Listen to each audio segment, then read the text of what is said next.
Hello friends, कैसे हैं आप लोग। उम्मीद करता हूँ आप लोग अच्छे होंगे और मैं भी बहुत अच्छा हूँ। और ये फेस्टिव सीज़न की वजह से मैं ज़्यादा क्लासेस रिकॉर्ड नहीं कर पा रहा हूँ, बट अब करते हैं। और देखो, मेरा जो पढ़ाने का तरीका है बस ये है कि मैं शुरू के 2-3 लेक्चर में बहुत ज़्यादा टाइम लेता हूँ चीज़ों को समझाने में। एक बार बेस डेवलप हो जाए तो फिर आगे के लेक्चर्स थोड़े फास्ट होते हैं, क्योंकि आपको समझ आ चुका होता है कि हम क्या सीखने जा रहे हैं और ये जो सब्जेक्ट है पूरा, उसका ऑब्जेक्टिव क्या है, हमें वो क्या सिखाना चाहता है। जब आपको उस सब्जेक्ट के बारे में पता चल जाता है कि हाँ, इस सब्जेक्ट को पढ़ने के बाद हमें क्या मिलने वाला है, हम कौन सी ऐसी नॉलेज डेवलप करने वाले हैं, जो कि शुरुआती 3-4 लेक्चर्स में मैं डेवलप करने की कोशिश करता हूँ हर एक सब्जेक्ट में। यही मैं मेरी स्ट्रेटजी है पढ़ाने की या फिर एक्सप्लेन करने की। तो हो सकता है शुरू शुरू में थोड़ा सा स्लो लगे, बट आने वाले नेक्स्ट के जो लेक्चर्स रहेंगे उसमें आप फटाफट से चीज़ें कवर करोगे। तो चलो शुरू करते हैं आज की क्लास और देखते हैं आज हमें क्या इसमें सीखना है। ठीक है, अब टॉपिक है अगला, advantages and disadvantages of entrepreneurship. भाई, एंटरप्रेन्योरशिप के कुछ फ़ायदे भी हैं तो कुछ नुकसान भी है। अब फ़ायदे क्या है, अब मैं बताता हूँ। जैसे कि जब मैं जॉब में था तो मुझे पता था कि यार सुबह 10 बजे वहाँ पहुँचाना है, लेकिन अब मैं जब एंटरप्रेन्योरशिप की जर्नी में हूँ तो मुझे इस चीज़ की टेंशन नहीं रहती। मैं फ्रीडम महसूस करता हूँ, फ्री हूँ मैं।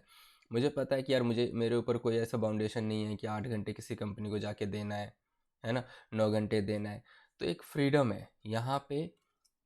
क्या है? फ्रीडम, अपनी इच्छा से। तो देखो, ये बेस्ट एडवांटेज में एंटरप्रेन्योरशिप में ये कि लिबर्टी है, आप अपने हिसाब से कुछ भी कर सकते हो। फॉर एग्जांपल, जब मैं जॉब में था तो मैं कंसल्टेंसी का काम नहीं कर सकता था, अगर करता तो फिर चुपके चुपके से करना होता, है ना। जॉब में था तो मैं अपने दूसरे बिजनेसेस को प्रमोट नहीं कर सकता था। तो बहुत सारे रिस्ट्रिक्शंस होती है, हर एक कंपनी चाहती है यहाँ पे 8 घंटे के लिए बंदा आया है तो ये हमें ही टाइम दे। मैं चाहे खाली क्यों ना रहूँ, लेकिन वहाँ पे बैठ के तो टेबल पे तो किताब खोल के पढ़ नहीं सकता। तो चुपके चुपके से पढ़ता था मैं, कंप्यूटर स्क्रीन पे अपनी कोई नोट्स डाउनलोड कर लेता था। और जैसे ही कोई देखता था, जैसे कोई याद आता था तो फिर मैं स्क्रॉल डाउन कर देता था या दूसरे स्क्रीन पे चला जाता। ये सारे मतलब एक रेस्ट्रिक्शंस थी वहाँ पे, लेकिन अब कोई रोकने वाला नहीं है। मेरी मर्जी है, मैं अभी 2 घंटे जिम में टाइम दूँ, 2 घंटे रीडिंग को टाइम दूँ, मैं अभी 1 बजे से काम करूँगा, 2 बजे से करूँगा, है ना। तो ये फ्रीडम है। फ्लेक्सिबिलिटी, वही फ्लेक्सिबिलिटी कि जो 1 बजे 2 बजे से करने वाला काम मेरी मर्जी कब करना है, कैसे करना है, कहाँ करना है। मैं गांव में जाके अपना काम करना चाहता हूँ। जैसे कि अभी रिसेंटली मैं 15-20 दिन 15 दिन के लिए गांव गया था, तो मैं वहाँ पे रात में आराम से बैठ के, जब अंधेरा हो जाता था तो मैं अपने लैपटॉप को ऑन करता था और अपने काम कर लेता था। तो फ्लेक्सिबिलिटी थी। कंट्रोल, किसका कंट्रोल रहता है? आप खुद सोचो, आपका अपना काम होगा तो कंट्रोल आपका ही होगा ना, किसी और का कंट्रोल तो रहेगा नहीं। तो वही चीज़ है, कंट्रोल के ऊपर लिखना है आपको कि भाई आप हर एक्टिविटी पे कंट्रोल करते हो। आप डायरेक्शन, आपकी डायरेक्शन के हिसाब से आपकी कंपनी का काम चलता है। फुल रिवॉर्ड, भाई यहाँ पे अगर बिजनेस सक्सेस हो गया तो उसका रिवॉर्ड किससे मिलेगा? आपको मिलेगा। लेकिन जब हम जॉब में होते हैं तो उसका रिवॉर्ड किसको मिलता है? कंपनी के ओनर को, क्योंकि वो एंटरप्रेन्योरशिप की जर्नी कर रहा है ना। आप तो वहाँ नौकरी कर रहे हो, तो आप जितनी भी एफर्ट लगा लो, जितना भी काम कर लो, आपको तो सैलरी मिलनी है। फुल रिवॉर्ड किसको मिलेगा? आप जिसके लिए काम कर रहे हो। तो यही चीज़ है। इकोनॉमिक डेवलपमेंट, भाई आपका बिजनेस अच्छे से चलेगा, आप सारी चीज़ें अच्छे से कर पाओगे, एंटरप्रेन्योरशिप या आपका जो जर्नी है वो अच्छे से होगा, तो ओवरऑल तो इकोनॉमी डेवलप होगी ही। आप मान लो कोई बिजनेस कर रहे हो, किसी से परचेज करते हो, कुछ बनाते हो, कुछ सेल करते हो, अगर आपका बिजनेस चल पड़ा तो आप ज़्यादा परचेज करोगे। ज़्यादा लोगों से परचेज करो तो ज़्यादा पैसा वहाँ पे इकोनॉमी में जाएगा। आप ज़्यादा एक्टिविटी करोगे तो ज़्यादा लेबर को एम्प्लॉय करोगे, है ना, उसको जॉब दोगे, उसके बाद फिर उसको कन्वर्ट करोगे फिनिश प्रोडक्ट में, और फिनिश प्रोडक्ट बेच के मार्केट में लेके जाओगे आप। तो जैसे ही आपके प्रोडक्ट ज़्यादा बिकने की वजह से ज़्यादा लोगों की हायरिंग करोगे, फिर ज़्यादा लोगों से परचेजिंग करोगे। तो इकोनॉमिक ओवरऑल तो डेवलप हो रहा है। इकोनॉमिक डेवलपमेंट कब होती है? जब ज़्यादा लोग पैसा बचाते हैं तो इकोनॉमिक डेवलपमेंट नहीं होती है। इकोनॉमिक डेवलपमेंट होती है जब पैसा लोग ज़्यादा खर्च करते हैं, क्योंकि वो पैसा आपकी जेब से निकल के मार्केट में गया, मार्केट की जिसके पास गया वो फिर ज़्यादा यूसेज कर पाएगा, लोगों की परचेजिंग पावर ज़्यादा बढ़ जाएगी। कोई भी अगर ज़्यादा परचेज कर पा रहा है या किसी भी कंट्री की परचेजिंग पावर ज़्यादा है अगर वहाँ के लोगों की, तो वो डेवलप्ड कंट्री में आ जाता है। ठीक है। न्यू एक्सपीरियंसेस, जैसे मैं खुद बहुत नए नए एक्सपीरियंसेस कर रहा हूँ जब जॉब से निकलने के बाद। एक्सपीरियंसेस क्या कर रहे हैं कि नए नए लोगों से मिलना, नए नए तरीके से प्रॉब्लम्स आ रही है, नए नए तरीके से उसको सॉल्व करना, नई नॉलेज लेना। मुझे पता है सामने वाले ने एक ईमेल कर दिया, उसमें स्पेसिफिक क्वेरी आई है, उसको जवाब कैसे देना, उसका कैसे हेल्प करनी है। तो अब जब जॉब में रहते हो तो एक जॉब प्रोफाइल डिसाइड हो जाता है, भाई इस पोजीशन पे आपको यही काम करना है, इसके बाहर सोचने की ज़रूरत नहीं है। अब देखते हैं एंटरप्रेन्योरशिप के नुकसान। नुकसान भी तो है। सबसे पहला तो है financial instability. Financial instability means कि यहाँ पे सैलरी की तरह हर महीने एंड पे आपका मैसेज नहीं आएगा कि your account has been credited, जो भी आपकी सैलरी है उससे। क्योंकि यहाँ पे बिजनेस तो है ये, मतलब सैलरी तो नहीं कर रहे हो ना, सैलरी पे काम नहीं कर रहे कि 30 दिन के बाद सैलरी मिल जाएगी। यहाँ पे तो हो सकता है आपके जो सेलर्स हैं या जिसको आपने माल कस्टमर को बेचा है वो बंदा अगले महीने ना दे पैसे, 2 महीने बाद क्रेडिट पे लेके चला जाए, 3 महीने बाद दे। तो कोई भी एंटरप्रेन्योर्स जो फेल होते हैं वो इसी वजह से, क्योंकि पैसे का लेना देना ज़्यादा स्टेबल नहीं रहता यहाँ पे। तो वही है, एक स्टार्टअप को चलाने के लिए एक तो पैसा ज़्यादा चाहिए, आउटफ्लो होता है। मैं अगर किसी एरिया की इंटर वो मार्केट एनालिसिस करना चाहता हूँ तो मुझे वहाँ मार्केटिंग के लड़के लगाने पड़ेंगे, उनके पीछे पैसे देने पड़ेंगे, ठीक है। तो यहाँ पे यही चीज़ है, फाइनेंशियली जो है ना, हर कोई चाहता है कि अपना काम हो, लेकिन सबके पास पैसा नहीं है, सबके पास रिस्क बेयरिंग की कैपेसिटी नहीं है। Use competition. आप ये देखो कि आप किस बिजनेस को करना चाहते हो। अगर जिस बिजनेस को करना बहुत ईजी है, कोई भी आके अपने पैसे लगाएगा और ओपन कर लेगा, तो कंपटीशन ज़्यादा रहेगा, ठीक है। लेकिन कोई ऐसी बिजनेस है जिसमें कंपटीशन कम है, तो सोचो अगर किसी बिजनेस में कंपटीशन कम है, इसका मतलब उसको करने के लिए बहुत पैसा चाहिए या बहुत अच्छी स्किल की ज़रूरत है। लाइक अब मैं अपनी सीए फर्म ओपन करना चाहता हूँ, तो सीए लिमिटेड है। हो सकता है मेट्रो सिटीज़ में दिल्ली, मुंबई, चेन्नई, कोलकाता में आपको ज़्यादा सीए ऑफिस में दिख जाए, लेकिन अपार्ट फ्रॉम दीज 4 स्टेट्स और दीज 4 एरियाज़, बहुत कम एरियाज है जहाँ पे सीए फर्म ज़्यादा हैं। तो क्योंकि सीए की जो स्किल है, सीए जो लिमिटेड सीएस बनते हैं, तो वो स्किल की वजह से जो कंपटीशन है वो कम है ना। तो यहाँ पे मेरे लिए एक एडवांटेज है। और यूज कंपटीशन का मतलब ये है कि अगर आप कोई बिजनेस कर रहे हो, बगल में कोई और वही सेम बिजनेस खोल के आ गया, तो आपको नुकसान हो सकता है। फेलियर रिस्क, फेल होने का खतरा, जो कि मेरे दिमाग में भी कई बार आता है कि यार अगर अच्छे क्लाइंट्स नहीं बने, नंबर ऑफ क्लाइंट्स ज़्यादा नहीं बने, तो शायद कहीं मुझे जॉब में ना आना पड़े दोबारा से। फेल होने का एक डर रहता है ना। लेकिन जॉब और सैलरी में ऐसा कुछ नहीं रहता यार, ठीक है एक कंपनी में बात नहीं बन रही, दूसरी कंपनी में जॉब कर लेंगे, तीसरी कंपनी में जॉब कर लेंगे। और कोई एक ही कंपनी में बैठा है 6 साल 10 साल से, और फिर एक लिमिटेड ग्रोथ के साथ बैठा है, अपने आप को रिस्क नहीं लेना चाहता है, तब तो नुकसान है उसका। बर्डन ऑफ रिस्पॉन्सिबिलिटीज, देखो यहाँ पे जब आप अपना बिजनेस करते हो ना, तो आपके ऊपर सारी रिस्पॉन्सिबिलिटीज आती है, पैसे लाने से लेके माल खरीदने से, गुड्स को परचेज करने से लेके, उसको कन्वर्ट करने से लेके, उसको सेल करने की स्ट्रैटेजी, बिजनेस स्ट्रैटेजी क्या, मार्केटिंग स्ट्रैटेजी क्या, अभी मुझे सब कुछ सोचना है मेरी सीए फर्म के लिए। सिर्फ ये नहीं कि मतलब मुझे ये भी देखना है कि यार मार्केटिंग में कौन जाएगा, उस मार्केट को कैसे एक्सप्लोर करेंगे, उस स्टेट में कैसे जाएंगे, वो बिजनेस से कैसे मिलना है, सेल स्ट्रैटेजी भी मेरे हाथ में ही है। फिर काम आ गया तो काम कैसे करना है, अभी मैंने लोगों को हायर नहीं किया, तो मुझे खुद अपने एंड पे करना होगा, या फिर मेरे आसपास जो लोग हैं क्लोज पर्सन उनसे कराना होगा। तो रिस्पॉन्सिबिलिटी ओवरऑल सारी आपके कंधे पे होती है एंटरप्रेन्योरशिप में। और अनसर्टेन इनकम, इनकम अनसर्टेन है। वही सैलरी वाला एग्जांपल कि भाई एक डेट पे फिक्स आपको इनकम नहीं आएगी, गारंटी नहीं है फिक्स्ड इनकम की ना, there is no guarantee of fixed income in the early stage of venture. Early stage की बात है ये। जैसे कि मैं अपनी बात करूँ तो 2 से 3 साल का स्ट्रगल रहेगा, लेकिन उसके बाद ये स्ट्रगल खत्म। लेकिन ये जो 2-3 साल का स्ट्रगल है वो हर कोई नहीं कर सकता है, बहुत सारे रीजन है उसके पीछे। Now need to devote more time, यहाँ पे ज़्यादा टाइम देने की ज़रूरत है, क्योंकि एक तो इन्वेस्टमेंट कर रहे हो आप पैसे का भी, और यहाँ पे टाइम भी देना पड़ेगा। यहाँ पे कोई फिक्स्ड वर्किंग आवर्स नहीं है कि 8 घंटे चले गए और उसके बाद काम हो गया, 24 घंटे भी काम करना पड़ेगा अपने बिजनेस को बनाने के लिए, ठीक है। यहाँ पे उन्होंने केस स्टडी दी है, और केस स्टडी आप रीड आउट कर सकते हो। सिंपल सी चीज़ है कि उन्होंने एक एग्जाम्पल के थ्रू समझाने की कोशिश की है, और कुछ भी नहीं। तो आई होप कि ये टॉपिक आपको समझ में आया होगा। अब चलते हैं एंटरप्रेन्योरशिप एंड सोसाइटी। क्या सोसाइटी की एंटरप्रेन्योरशिप की ज़रूरत है? सोचो थोड़ा सा, ज़रूरत है भी या नहीं है, या हर कोई बंदा अपनी जॉब के बारे में सोचे। किसी भी सोसाइटी की डेवलप करने में क्या है, क्या एंटरप्रेन्योर्स एंटरप्रेन्योर करने वाले या बिजनेस करने वाले लोग हेल्प करते हैं? यस, करते हैं। अगर सोचो हर कोई जॉब करने की सोचेगा तो हर परिवार से कोई एक या दो बंदे वर्किंग पर्सन होंगे, है ना। और कभी ना कभी तो वहाँ पे वैकेंसीज नहीं होंगी, वैकेंसीज फुल हो जाएंगी। तो अगर कोई बिजनेस करने वाला बंदा ही नहीं जन्म लेगा या फिर बिजनेस करने की कोई सोचेगा ही नहीं, तो फिर वो जॉब कैसे क्रिएट करेगा? समझ रहे हैं? तो इसीलिए सोसाइटी को ज़रूरत है। लेकिन यही है ना, ये सोसाइटी ऐसी है जो आप कुछ कर लो, कुछ हासिल कर लो तो अगला क्वेश्चन यही होता है, बेटा पैकेज कितना है, बेटा कमाते कितना हो, मतलब सैलरी कितनी है। फिर उसको बोलो नहीं मैं तो बिज़नेस करूँगा, तो यार इतनी पढ़ाई लिखाई करके बिज़नेस ही करनी थी तो पहले कर लेते, है ना। तो सारे स्किल बहुत ज़रूरी है।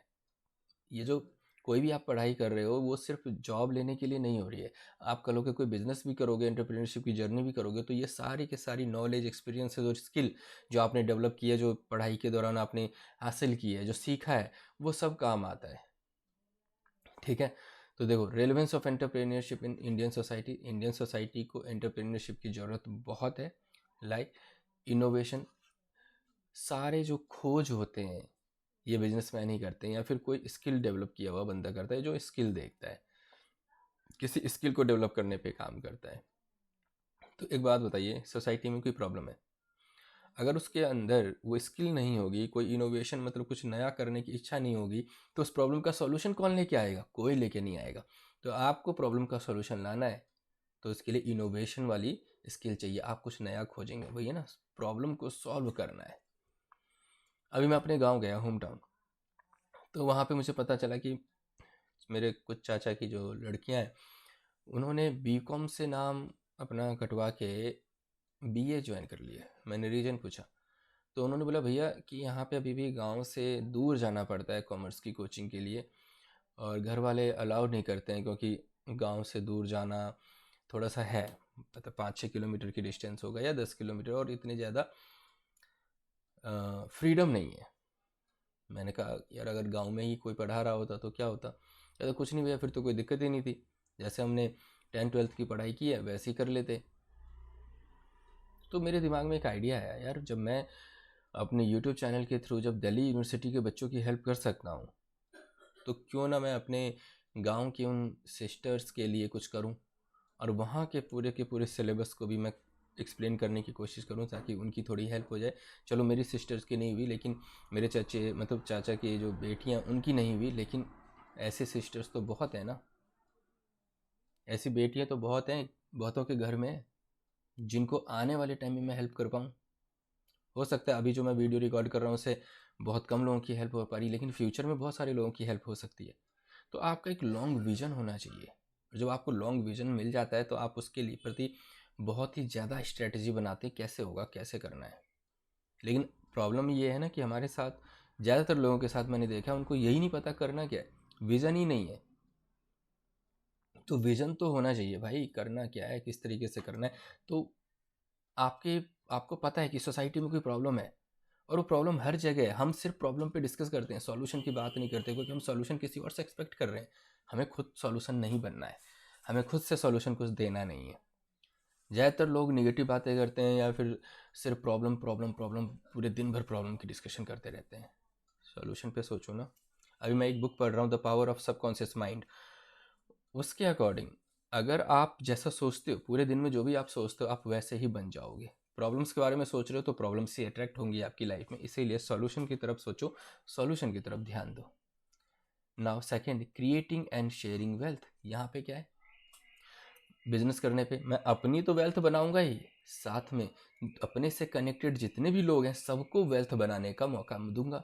मैं जिससे कोई गुड्स परचेज कर रहा हूँ, मैं उससे ज़्यादा परचेज करने लग जाऊंगा, बिजनेस सक्सेस होगी तो उसकी भी वेल्थ बन गई, मेरी भी वेल्थ बन, मतलब मैं अपनी वेल्थ शेयर कर रहा हूँ। एंटरप्रेन्योरशिप में यही होता है। लाइक मेरे दिमाग में आइडिया कि मैं कम से कम 100 लोगों को एम्प्लॉयमेंट देना चाहता हूँ। तो जब 100 लोगों को एम्प्लॉयमेंट दूंगा तो मैंने अपनी वेल्थ तो शेयर कर ली ना। मैं ज़्यादा पैसा कमाऊंगा तो मैं ज़्यादा लोगों को दे पाऊंगा सैलरी, या फिर जो भी किसी तरीके से शेयरिंग दे पाऊंगा अपने उसमें। तो वही चीज़ है, mobilisation of public money generates good return which is shared by the society. ज़्यादा पैसा जनरेट करूंगा तो सोसाइटी में शेयरिंग होगी, 100 लोगों को एम्प्लॉयमेंट मिलेगी, 100 लोगों को सैलरी मिलेगी, 100 लोगों की फैमिली चलेगी। That that is called sharing. ठीक है। Generation of employment opportunities. भाई एम्प्लॉयमेंट अपॉर्चुनिटीज़ कैसे जनरेट होगी? जब कोई बिजनेस बनाएगा। आप सोचो किसी कंपनी, कहीं पे कोई कंपनी खुल रही होती है तो वो कंपनी सिर्फ वो बंदा अपने लिए नहीं खोल रहा होता है, उससे होने वाले 500,000 लोगों की जॉब भी मिलेगी, एम्प्लॉयमेंट की अपॉर्चुनिटी बढ़ेगी, है ना। वैसे तो गवर्नमेंट ऑफ इंडिया भी बहुत सारे ऐसे स्कीम्स लेके आती है कि भाई अब देखो यहाँ पे return and multiple jobs for job seekers, मतलब जॉब चाहने वालों की तो संख्या बहुत ज़्यादा है ना हमारे देश में। हम हमेशा बेरोजगार की बात करते हैं, लेकिन वो रोजगार कौन लेके आएगा? उसके लिए हम सरकार को बोलते हैं भैया तुम लाओ तुम लाओ तुम लाओ, सरकारी नौकरी दो। कितनी सरकारी नौकरी आ जाएगी भाई? तो इसीलिए ज़रूरत है कि हम लोग इस एज में वैसी एक थिंकिंग डेवलप करें कि यार अपने को भी एक जॉब क्रिएटर बनना है, ना कि जॉब सीकर बनना है। कुछ परेशानियां रहती हैं, फैमिली को भी सपोर्ट करना है, तो आप स्ट्रगल करो, कुछ साल के लिए कर लो जॉब स्ट्रगल करके, लेकिन अल्टीमेटली गोल रखो। मैंने भी जॉब की है, कई सालों तक जॉब की है, तब जाके आज डिसीजन ले पा रहा हूँ कि यार ठीक है, अब अपने भाइयों को इस लेवल पे कर दिया है कि वो लोग जॉब कर लेंगे तो मैं थोड़ा रिस्क ले लेता हूँ, जबकि मैं हाई पेइंग जॉब में मैं जा सकता हूँ। लेकिन चलो कोई बात नहीं, आज स्ट्रगल कर लेते हैं, 2 साल 3 साल का स्ट्रगल रहेगा, क्या पता ज़्यादा जॉब क्रिएट कर पाऊँ। ठीक है। तो हर एक के साथ कोई ना कोई इश्यूज होते हैं जिसकी वजह से वो बिजनेस नहीं कर पाता है। किसी को कैपिटल की कमी है, किसी को टाइम की कमी है, किसी को अपनी फैमिली की रिस्पॉन्सिबिलिटी नहीं मानी। तो भाई जो अभी फर्स्ट प्रायोरिटी है वो करो। एक डिफाइन कर लो अपना गोल कि भाई 2 साल काम करना है, 3 साल जॉब करनी है, 4 साल जॉब करनी है, 5 साल जॉब करनी है, और 5 साल में ऐसे ऐसे सिचुएशन हो जाएगी तो फिर कुछ अपना करेंगे। लेकिन जो डिफाइन कर रहे हो वो बिल्कुल पक्का होना चाहिए, क्योंकि अक्सर क्या होता है ना, हम आज डिफाइन करते हैं, कल चेंज हो जाता है, फिर कल कुछ नया आ जाता है, फिर परसों कुछ नई चीज़ें आ जाती है, कोई और आ जाता है, फिर हमारे थॉट्स को कोई हिला के चला जाता है। ये सब चीज़ें अगर होती रहेंगी तो फिर तो कुछ रहेगा नहीं अपना। अपना कुछ होना चाहिए, अपने थॉट्स कुछ होने चाहिए, है ना। और ऐसा नहीं है मैंने कोई जॉब नहीं की, मैंने 9 साल जॉब की है। 9 साल जॉब करने के बाद मैंने डिसाइड किया है। मेरा मानना है भाई, आप ना 20-21 साल में ग्रेजुएट होते हो, आप जॉब पे लग जाओ, सीखो जाके इंडस्ट्री में। कोई सेंस नहीं बनता यार ये 28-30 साल तक पढ़ने का, मेरे अकॉर्डिंग।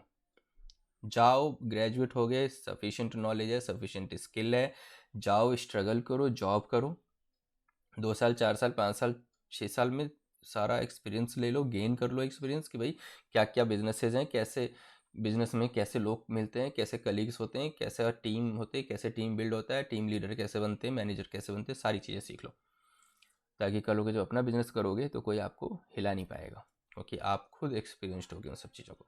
ठीक है। Now the fourth is balanced regional development.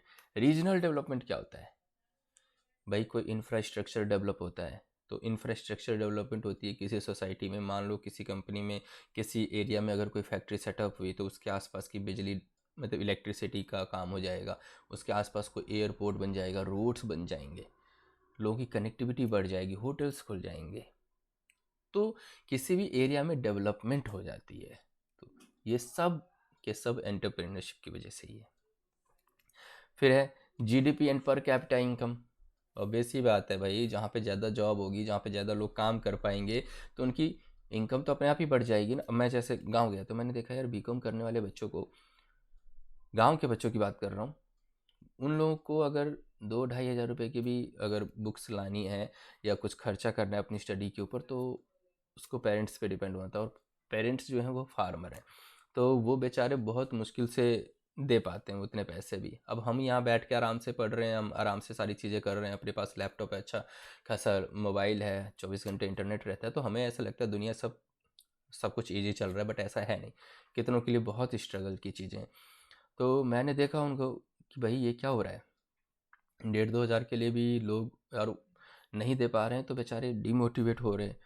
फिर अगर आप सोचो, मैं ऐसे लोगों को अगर जॉब दे दूँ, उनके लिए कुछ काम कर दूँ, तो बेचारे, अगर किसी को 3,000 4,000 अगर स्टूडेंट लाइफ में उनको मिल जाता है, एक छोटा अमाउंट मिलेगा, लेकिन उनकी रिक्वायरमेंट पूरी हो जाएगी। 2,000 3,000 में बहुत ज़्यादा रजिस्टर्स, पेन, पढ़ने के लिए किताबें आ जाएंगी कॉलेज लेवल की। तो that kind of thinking you can develop once you think that yes, I need to do some entrepreneurship activity. Otherwise, if you think only about a job, that in that sense you can not think like that. उसमें क्या होता है कि भाई ठीक है यार, अपनी नौकरी बचानी है, अपनी नौकरी को करना है, नौकरी में 8 घंटे देने, उस 8 घंटे में 4 घंटे काम करना है, 4 घंटे मोबाइल चलाना है. क्योंकि आजकल मैं देख रहा हूँ, अब तो लोग जॉब करने जाते हैं या फिर अपनी जॉब में रहते हैं, लैपटॉप पे ऐसे उंगलियां चल रही होती है और मोबाइल बिल्कुल सामने रहता है उनके. जैसे ही एक नोटिफिकेशन आया, उनका ध्यान तुरंत मोबाइल पे जाता है कि भाई कुछ ऐसा इन्फॉर्मेशन तो नहीं आ गया जिससे जिसको मिस करना बहुत भारी पड़ेगा. इस टाइप की चीज़ें हो रही हैं. तो वहाँ पे डिफाइन है ना गोल, अपने को क्या करना है, 8 घंटे टाइम ही तो देना है. लेकिन जब आप खुद अपना काम करते हो तो ऐसा नहीं कर पाओगे आप. आपके दिमाग में टेंशन रहेगी, मुझे नए बिजनेस जनरेट करने हैं, मुझे नए लोगों को सैलरी देनी, नए लोगों को हायर करना है, अच्छे लोगों को रखना है, अच्छे लोग मिलने चाहिए, अच्छी टीम बिल्ड होनी चाहिए. बहुत सारी चीज़ें हैं जो आपके दिमाग में चलेगी. Now the next one is entrepreneurship as a creative response to society's problem. भाई एंटरप्रेन्योरशिप जो है वो रिस्पॉन्स ही तो है सोसाइटी की प्रॉब्लम का. आप प्रॉब्लम को समझोगे तभी तो उसका सॉल्यूशन दोगे. तो वही सारी चीज़ें इन्होंने लिखी है कि 5 characteristics that explains why an entrepreneur mindset is best to solve social problem. भैया जो इनका एंटरप्रेन्योरशिप माइंडसेट होगा वही सॉल्यूशन दे सकते हैं जो सोसाइटी में प्रॉब्लम है उसका. तो एंटरप्रेन्योरशिप जो माइंडसेट है वो है ना बहुत ज़रूरी है. तो इसमें पहला है एंटरप्रेन्योर थिंकिंग चैलेंजेस ट्रेडिशन. वही चीज़ें जो ट्रेडिशनल चीज़ें आ रही हैं उसको वो चैलेंज करता है, तब जाके वो एक अलग सोच पाता है. एंटरप्रेन्योर की जो सोच ही यही है कि आप प्रॉब्लम्स को समझो और प्रॉब्लम का सॉल्यूशन दो. Entrepreneur thinking combines creativity with market intelligence. अगर मैंने सोच लिया मुझे बिजनेस बनाना है तो मार्केट में जो इंटेलिजेंस या मार्केट में जो स्किल ज़रूरत है उस स्किल को डेवलप करूँगा मैं, तब जाके मैं अपनी एंटरप्रेन्योरशिप एक्टिविटी कर पाऊँगा. मैंने देखा यार, ज़्यादातर लोग अकाउंटिंग टैक्सेशन कंसल्टेंसी में, लेकिन मैं लोगों को या मैं मैनेजमेंट को बताऊंगा उनकी प्रॉफिटेबिलिटी एनालिसिस करने में, इंटरनल कंट्रोल सेटअप करने में, वहाँ के मैनेजमेंट को मैं बताऊंगा या फिर फाइनेंशियल ट्रांसपेरेंसी लाने की कोशिश करूंगा उस कंपनी में, सारा सेटअप तैयार करने की कोशिश करूंगा. अप्रूविंग अथॉरिटी कैसे होता है, कोई चेकर मेकर का कॉन्सेप्ट क्या है. हुँ? किसी कंपनी में कोई फ्रॉड हो रहा है, फाइनेंशियल फ्रॉड, तो उसको रोकने का कुछ सोचना है. तो आपको वो इंटेलिजेंस, वो स्किल डेवलप करनी जिससे आप उस प्रॉब्लम का सलूशन निकाल पाओगे, और वो एंटरप्रेन्योर थिंकिंग में ही है. Entrepreneur thinking practices humility. यहाँ पे आप 10 लोगों की बातें सुनोगे. ह्यूमिलिटी मतलब आप लोगों की सुन रहे हो, समझ रहे हो, उसकी बात समझ रहे हो. आप ऐसे किसी को इग्नोर नहीं कर पाओगे जब एंटरप्रेन्योर, ये जो थिंकिंग डेवलप करने वाली बात है सारी की सारी, इसीलिए देख रहे हो यहाँ पे आप सारे पॉइंट्स में थिंकिंग है. Entrepreneur thinking, entrepreneur thinking. एक बार माइंडसेट आपका डेवलप हो जाएगा ना कि अपने को यही करना है, इस टाइप से करना है, तो आप उसके पीछे बहुत टाइम देने वाले हो. लेकिन हमारे साथ यही दिक्कत है कि हम वो माइंडसेट डेवलप नहीं कर पाते हैं ईजिली. तो आपको पता है कि अगर मुझे यार सक्सेसफुल बिजनेस बनना है, बिजनेसमैन बनना है, तो मुझे इसकी भी सुननी पड़ेगी, इसकी भी, इसकी भी, इसकी भी. किसी को इग्नोर नहीं कर सकता, किसी को ऐसे उल्टा जवाब भी नहीं दे सकता. उल्टा जवाब दे दिया तो शायद वो मेरे बिजनेस के लिए नुकसान होगा. हो सकता है वो क्वालिटी वाला बंदा हो और मेरी बात से वो बुरा मान जाए. सोच समझ के बोलना पड़ेगा. ठीक है. तो यहाँ पे यही सारी चीज़ें इन्होंने, perfection, core element of entity की भाई कैरेक्टरिस्टिक्स देखो, लोगों की क्या टेंडेंसीज क्या है, कैसे डेवलप होगी इम्प्रूवमेंट की. Entrepreneur thinking embraces risk and failure. Risk और फेलियर तो रहेगा ही, यही तो है, यही तो सबको रोकता है एंटरप्रेन्योरशिप की जर्नी पे आने में. फेल हो गए तो क्या हुआ, पैसे नहीं आए तो क्या हुआ, छोटे रह गए तो क्या हुआ, बड़ा बिजनेस नहीं बना तो क्या हुआ. Entrepreneur thinking is big. अगर आप ऐसा सोच रहे हो एंटरप्रेन्योरशिप जर्नी करने का, कुछ बड़ा करने का, कुछ बिजनेस करने का, कुछ एम्प्लॉयमेंट क्रिएट करने का, और आपके थॉट्स क्लियर हैं, आपके गोल क्लियर हैं, आपने गोल बना लिया है, तो बहुत बड़ा सोच रहे हो, कोई छोटी चीज़ नहीं है. चाहे आप कितनी भी बड़ी पढ़ाई कर लो, और अगर उसके बाद भी आप जॉब के बारे में सोच रहे हो तो आप छोटा ही सोच रहे हो उसके कंपैरिजन में जिसने एम्प्लॉयमेंट जनरेट करने का सोचा है, जिसने लोगों को नौकरी देने के लिए सोचा है, जिसने सोसाइटी की प्रॉब्लम्स का सॉल्यूशन ढूंढने के लिए सोचा है. ठीक है, तो आगे बढ़े, ये आपको समझ में आ गया होगा.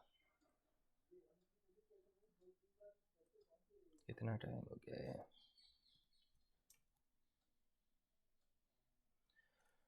चलो नेक्स्ट लेक्चर में करते हैं आगे की चीज़ें कवर। तब तक के लिए बाय बाय, टेक केयर।